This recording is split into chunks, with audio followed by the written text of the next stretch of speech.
আসসালামু আলাইকুম। সকলকে স্বাগতম জানাচ্ছি আমার নতুন আয়োজন ভৌতিক আড্ডা। আমি আছি আপনাদের সাথে, আপনাদের সকলের প্রিয় প্রিয় কণ্ঠ রাকিবুল হাসান। তাহলে চলুন শুরু করি আজকের ঘটনার বিষয় হচ্ছে কুঁড়ে ঘরের কান্না। চাঁদের আলোয় মোড়ানো পাহাড় ঘেরা ছোট্ট গ্রামের এক কোনায় দাঁড়িয়ে আছে পুরনো একটি কুঁড়ে ঘর। মাটির তৈরি ঘরের ছাউনিতে ভরা সেই ঘরটি ইতিহাস ঘেরা, রয়েছে রহস্য আর ভয়ের গল্প।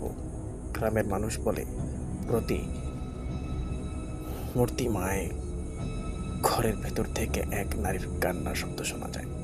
শিশুর বিলাপ আর কর্কশ হাসি সব মিলিয়ে কেউ ঘেঁষে না এই ঘরটির কাছে। সায়েম শহর থেকে আসা এক তরুণ সাংবাদিক এসেছিল এই ভৌতিক গল্পের সত্যতা যাচাই করতে। সাহস ছিল প্রচণ্ড, আর তেমনই ছিল জেদের বসে সত্য বের করার।